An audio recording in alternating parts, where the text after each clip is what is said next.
Good morning students.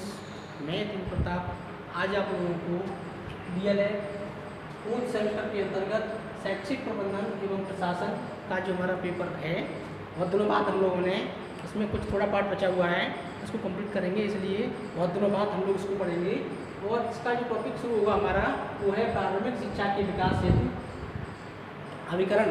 तमाम एजेंसियां हैं जो प्रारंभिक शिक्षा के विकास में अपना महत्वपूर्ण योगदान देती हैं। इसमें से पहला है राष्ट्रीय स्तर पर शैक्षिक अभिकरण। राष्ट्रीय स्तर पर कई शैक्षिक अभिकरण हैं जो प्रारंभिक शिक्षा में अपनी महत्वपूर्ण भूमिका निभाते हैं, प्रारंभिक शिक्षा के विकास के लिए काम करते हैं, प्राथमिक शिक्षकों के विकास के लिए काम करते हैं, उनके प्रशिक्षण के लिए काम करते हैं। इस प्रकार से हम लोगों ने जाना कि राष्ट्रीय स्तर पर शैक्षिक अभिकरण जानेंगे कि राष्ट्रीय स्तर पर शैक्षिक अभिकरण कौन कौन से हैं, कौन कौन सी एजेंसियाँ हैं जो शिक्षा के क्षेत्र में काम करती हैं, उनके क्या उद्देश्य हैं, उनके क्या मोटो हैं, उनके क्या कार्य हैं और उनकी क्या उपयोगिता है। इन सारी बातों को हम क्या करेंगे, एक एक करके अध्ययन करेंगे। तो राष्ट्रीय शैक्षिक पहले तो ये समझ लेते हैं राष्ट्रीय स्तर पर शैक्षिक अभिकरण क्यों आवश्यक है। क्योंकि शिक्षा जीवन का मूल आधार होती है और शिक्षा प्राप्त करना प्रत्येक नागरिक का, प्रत्येक व्यक्ति का क्या होता है, जन्म सिद्ध अधिकार होता है। प्रत्येक व्यक्ति को ये अधिकार होता है, ये आज़ादी होती है कि उसको प्रत्येक स्तर की शिक्षा उपलब्ध कराई जाए, उसको शैक्षिक रूप से जो शिक्षा के अवसर हैं वो उपलब्ध कराए जाएँ, मुहैया कराए जाएँ, ताकि वो अपने व्यक्तित्व का विकास करे। व्यक्तित्व के विकास के साथ साथ वो समाज का विकास करे, राज्य का विकास करे, राष्ट्र का विकास करे और अंतर्राष्ट्रीय स्तर पर अपने योगदान को साबित करे। तो इस प्रकार से शिक्षा क्या है, शिक्षा जीवन का आधार है। तो इसको संचालित करने के लिए, इसको आगे बढ़ाने के लिए राष्ट्र के स्तर पर, देश के स्तर पर क्या होता है, तमाम एजेंसियां हैं जो प्राथमिक शिक्षा के लिए काम करती हैं और उसका विकास करती हैं। तो पहला अभिकरण है वो है राष्ट्रीय शैक्षिक अनुसंधान एवं प्रशिक्षण परिषद। बहुत महत्वपूर्ण है, बार बार पूछा जाता है यहाँ से। और इसकी फुल फॉर्म है NCERT बोलते हैं जिसको। इसकी फुल फॉर्म है, एक बार बता देता हूँ मैं, national council of education research and training. एक बार फिर बोलता हूँ, national council of education research and training. इसकी फुल फॉर्म आप लोग ध्यान रखें, पिन पॉइंट कर लें। अक्सर इसकी फुल फॉर्म पूछी जाती है, हिंदी और अंग्रेजी दोनों में ध्यान रखेंगे। राष्ट्रीय शैक्षिक अनुसंधान एवं प्रशिक्षण परिषद हिंदी में बोलते हैं और इंग्लिश में बोलते हैं national council of education research and training, इसको इंग्लिश में बोलते हैं। अब जानते हैं हम लोग इसका गठन कब हुआ। इसका गठन सन 1961 में। यदि यहाँ पर आपको दिखाई ना देता हूँ तो नीचे लिख देता हूँ। इसका गठन कब हुआ, सितंबर या 1 सितंबर ठीक है 1961 ईस्वी को हुआ। इसका गठन कब हुआ, 1 सितंबर 1961 को हुआ। पूछा जाता है, जो भी शिक्षा से संबंधित एग्जाम्स होते हैं उनमें ये क्वेश्चन बार बार पूछा जाता है कि NCERT का गठन कब हुआ, किस सन में हुआ। ध्यान रखेंगे 1 सितंबर 1961 को NCERT का गठन हुआ। इसकी फुल फॉर्म है, हिंदी में बोलेंगे तो राष्ट्रीय शैक्षिक अनुसंधान एवं प्रशिक्षण परिषद। आपके पेपर में बार बार पूछा जाता है, आप इसको विशेष रूप से ध्यान रखें। और इसको इंग्लिश में बोलते हैं national council of education research and training. इस तरीके से हम लोगों ने कई फैक्चुअल चीज़ें पढ़ी, इसका नाम पढ़ा, उसके बाद क्या पढ़ा, उसके बाद इसकी फुल फॉर्म पढ़ी, हिंदी में पढ़ी, इंग्लिश में पढ़ी। उसके बाद हमने ये जाना इसका गठन कब हुआ। इसका गठन 1 सितंबर 1961 को हुआ। इसका मुख्यालय कहाँ है, इसका मुख्यालय कहाँ है, नई दिल्ली में है। ये कुछ महत्वपूर्ण बातें थी जिनको हमें क्या करना है, ध्यान रखना है। इन बातों को हमें क्या करना है, विशेष तौर से ध्यान रखना है कि एक बार फिर बोलूँगा मैं, NCERT का हिंदी में जो मीनिंग है वो राष्ट्रीय शैक्षिक अनुसंधान एवं प्रशिक्षण परिषद, और इसका इंग्लिश में जो फुल फॉर्म है वह national council of education research and training. तो इस प्रकार से हम लोग NCERT का संक्षिप्त रूप, चाहे अंग्रेजी का हो चाहे हिंदी का हो, जान चुके हैं। दूसरा है इसका गठन कब हुआ, पूछा जाता है बार बार। इसका गठन 1 सितंबर 1961 को हुआ। इसका मुख्यालय कहाँ है, इसका मुख्यालय कहाँ है, नई दिल्ली में है। इतनी बातों को हम लोगों ने जाना है। आप इसको चाहे तो नोट डाउन कर लें या इसका स्क्रीनशॉट ले लें। ठीक है स्टूडेंट्स, इसको बता देता हूँ मैं। नेक्स्ट आगे बढ़ेंगे।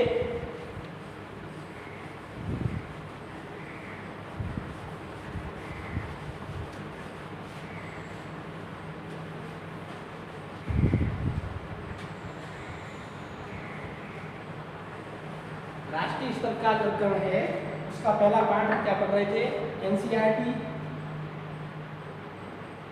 Sorry NCERT. अब एनसीईआरटी के मुख्य कार्य क्या है वो हम लोग जानेंगे। एनसीईआरटी का गठन मैंने बता दिया 1961 में, 1 सितंबर 1961 को हुआ। इसको भारत सरकार के मानव संसाधन मंत्रालय 1961 में हुआ, उस समय शिक्षा मंत्रालय था, उसके द्वारा उसका गठन हुआ। ये क्या करता है, ये भारत सरकार को जो एकेडमिक से संबंधित होता है, साहित्य से संबंधित होता है, उसको सलाहकार के रूप में कार्य करता है। शिक्षकों को प्रशिक्षण की बात करता है, उच्च कोटि का होता है, और शिक्षा के अंतर्गत अनुसंधान की बात करता है। हम एक बार फिर देख लेते हैं इसका गठन कब हुआ, नई दिल्ली में। इसका गठन 1961 में हुआ, 1 सितंबर 1961 को। इसका मुख्यालय नई दिल्ली में है। इसका जो कार्य है वो, उसके 2 महत्वपूर्ण कार्य हैं। पहला तो है शिक्षा के क्षेत्र में शोध कार्य करना, अनुसंधान का कार्य करना, रिसर्च का कार्य करना, और दूसरा है वो है शिक्षकों को उच्च कोटि का प्रशिक्षण प्रदान करना, या शिक्षकों के लिए उच्च कोटि के प्रशिक्षण की व्यवस्था करना। इस प्रकार से एनसीईआरटी के 2 बहुत महत्वपूर्ण कार्य हैं। और तीसरा कार्य है वो है इसका अकादमिक रूप से भारत सरकार को शिक्षा से संबंधित सलाह देना। तो ये कुछ महत्वपूर्ण कार्य हैं, इनको देख लेते हैं। अब आगे बढ़ेंगे। इसका संगठन हम लोग अक्सर नहीं पूछा जाता है, आप लोग पढ़ ले, कोई समस्या हो तो आप कमेंट करके हमें बता दूंगा वहाँ पे।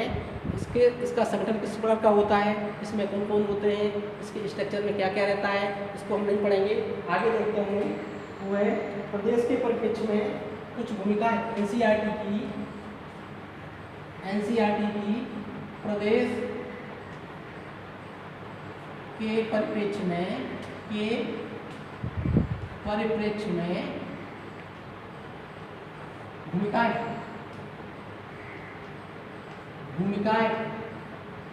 ठीक है। एनसीईआरटी की प्रदेश के परिप्रेक्ष्य में राज्य स्तर पर क्या क्या भूमिकाएं हैं, इसको एक बार देख लेते हैं। उसके बाद संपूर्ण रूप से इसके कार्यों का हम विश्लेषण करेंगे। पहला है प्राथमिक शिक्षकों के लिए पाठ्यक्रम। नंबर 1 प्राथमिक शिक्षकों के लिए, नंबर 1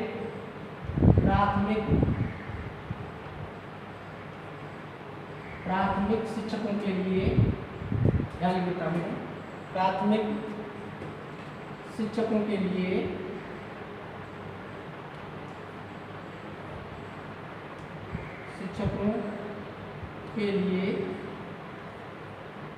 पाठ्यक्रम तथा शिक्षण संस्थानों की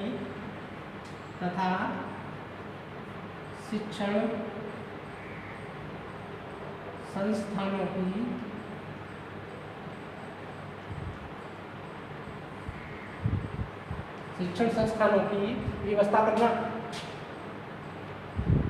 ठीक है, व्यवस्था करना। इसका प्रदेश के स्तर पर क्या काम है, प्राथमिक शिक्षकों के लिए जो पाठ्यक्रम चाहिए होता है, सॉरी हम नहीं लिख पाए, कोई बात नहीं, पाठ्यक्रम तथा शिक्षण संस्थानों की व्यवस्था करना।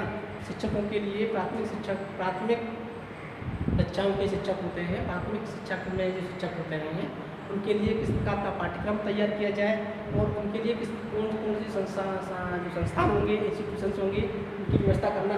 नंबर 2 देखते हैं अप्रशिक्षित शिक्षकों के लिए। नंबर 2 अप्रशिक्षित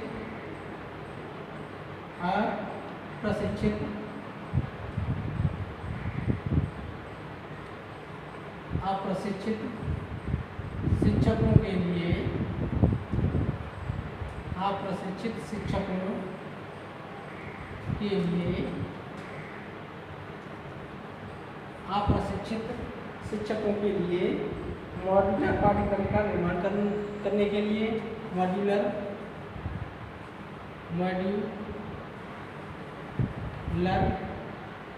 पाठ्यक्रमों पाठ्यक्रमों का निर्माण करने के लिए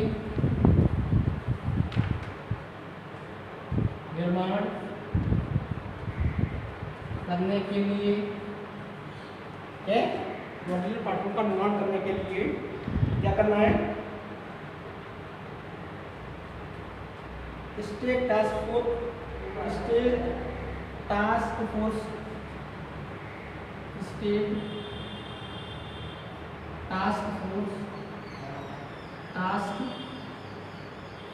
फोर्स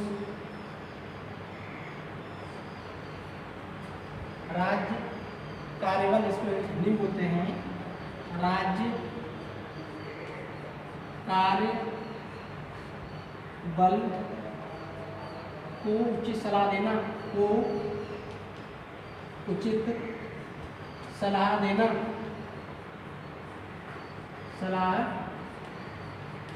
ठीक है। दूसरा कार्य तो स्टेट के लेवल पर ये हो गया। पहला क्या था?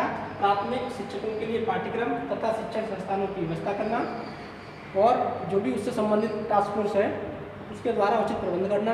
दूसरा है अप्रशिक्षित शिक्षकों, अनट्रेन्ड टीचर हैं, उनके लिए मॉड्यूलर पाठ्यक्रमों का निर्माण करने के लिए जो स्टेट टास्क फोर्स है, राज्य कार्यबल है, उसको सही सलाह देना या परामर्श देना। और नंबर 3 की बात करेंगे। नंबर 3 है मानक अनुदेशन सामग्री का, नंबर 3 मानक अनुदेशन सामग्री का,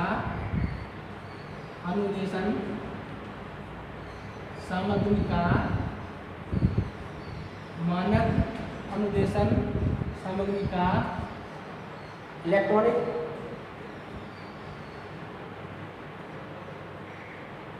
प्रिंट, सामग्री का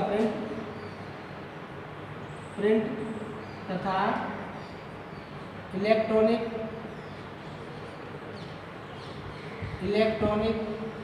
माध्यम तैयार करना,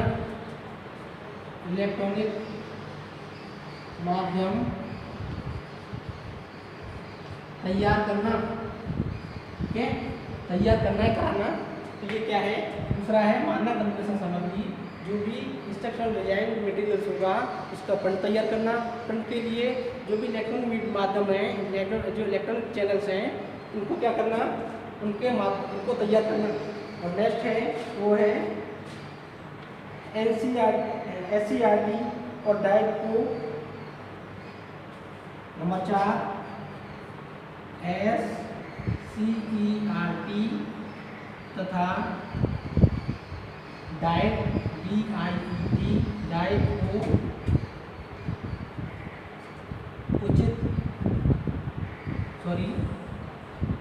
उचित सलाह एवं सहयोग प्रदान करना, उचित सलाह एवं सहयोग प्रदान करना, ठीक है फ्रेंड्स। ये राज्य के स्तर पर तीसरा हो गया। चौथा हो गया और शिक्षकों के लिए अनुस्थापन कार्यक्रम की व्यवस्था करना। ये किसका काम है?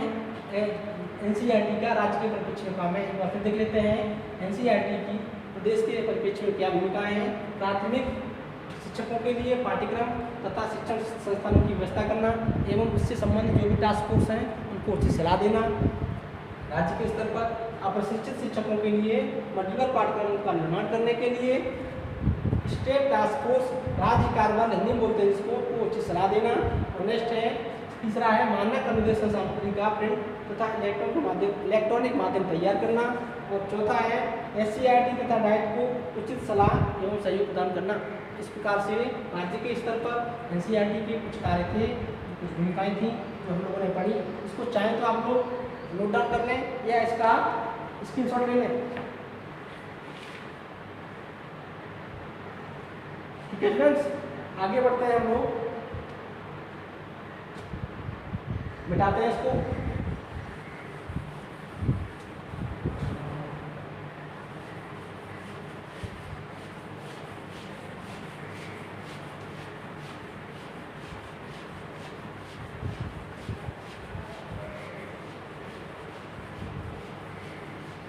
अब नेक्स्ट देखेंगे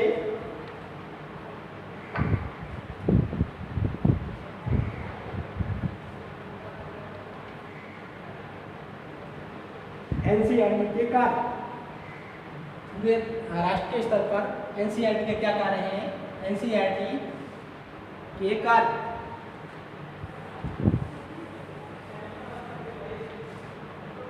एनसीईआरटी के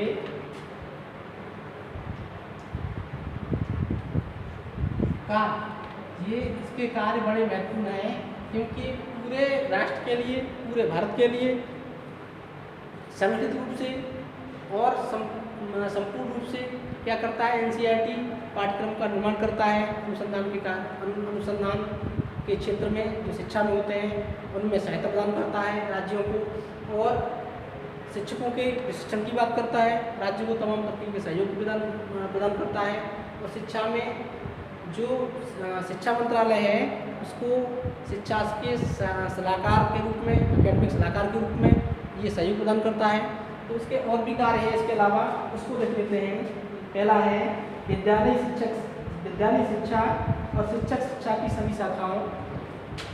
नंबर 1 विद्यालय शिक्षा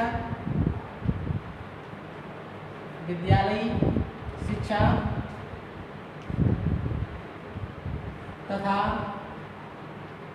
शिक्षक, विद्यालय शिक्षा तथा शिक्षक शिक्षा की सभी शाखाओं में,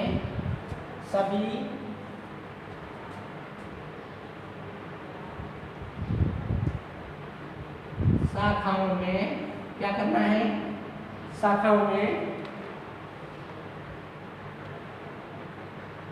अनुसंधान संबंधी कार्य करना, शाखाओं में अनुसंधान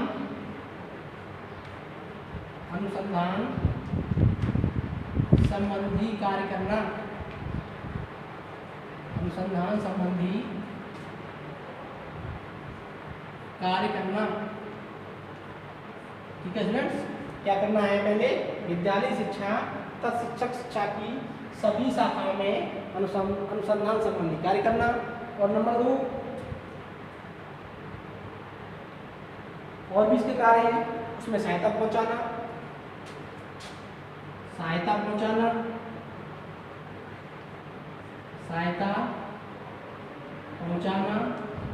तथा उसका संवर्धन करना, इसका संवर्धन करना। शिक्षा का क्या करना, इसका संवर्धन करना,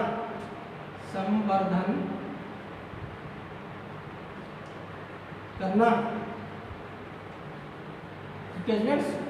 नंबर 2 देखते हैं। नंबर 2 है शिक्षकों के लिए सेवापूर्व, यहीं से लिख देता हूँ, शिक्षकों के लिए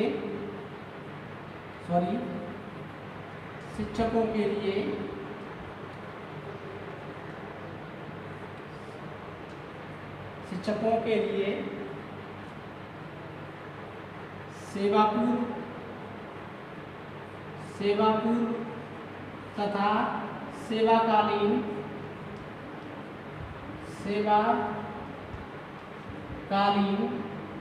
प्रशिक्षण प्रदान करना, प्रशिक्षण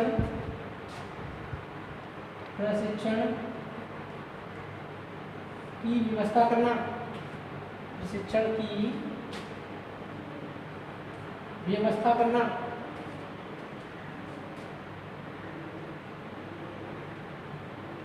ठीक है फ्रेंड्स। तीसरा देखते हैं। तीसरा है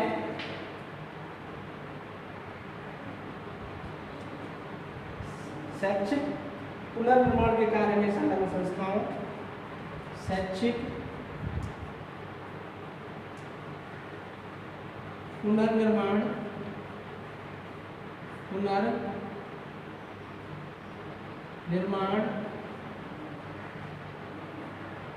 शैक्षिक पुनर्निर्माण के कार्य में संलग्न संस्थाओं,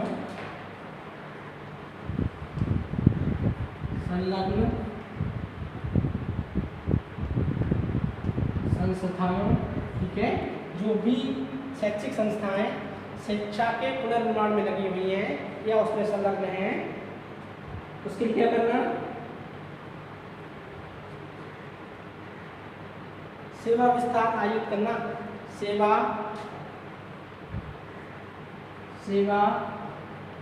विस्तार के कार्यक्रम आयोजित करना, के कार्यक्रम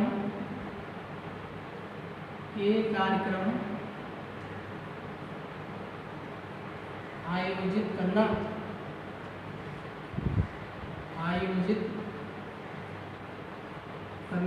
ठीक है। तीसरा देख लिया आप लोगों ने, चौथा देखेंगे। चौथा है परिष्कृत शैक्षिक तकनीकों, परिष्कृत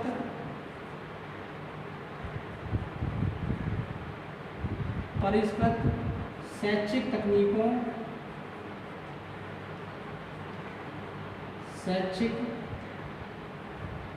तकनीकों, परिष्कृत, लिखते चले या ध्यान से देख समय से, परिष्कृत शैक्षिक तकनीकों, पद्धतियों एवं नूतन क्रियाओं का विकास, तकनीकों एवं नूतन प्रक्रियाओं का विकास, एवं प्रयोग संबंधी कार्य करना, नूतन प्रक्रियाओं का विकास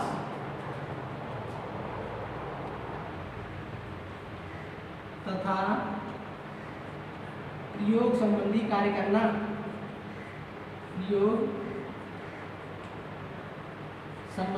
करना, ठीक है स्टूडेंट्स। आगे देखते हैं। पांचवा है यूनेस्को विभिन्न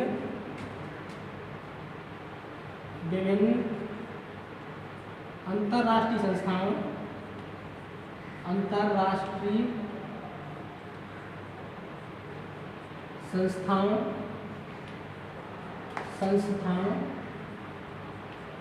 जैसे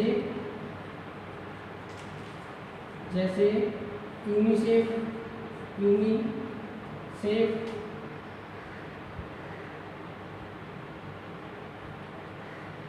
ठीक है, यूनेस्को,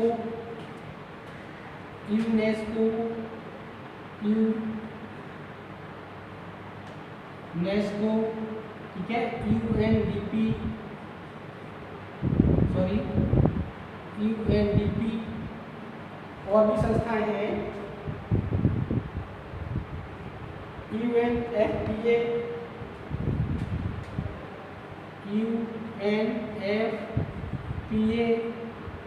इत्यादि, ठीक है। विभिन्न जो संस्थाएं हैं शैक्षिक संस्थाओं के साथ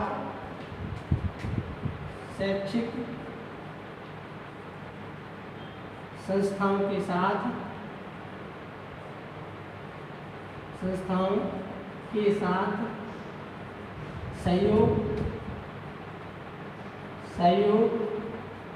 एवं कार्य करना,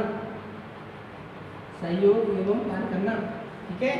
तो ये इसके बाद भी कुछ और चीज़ें हैं।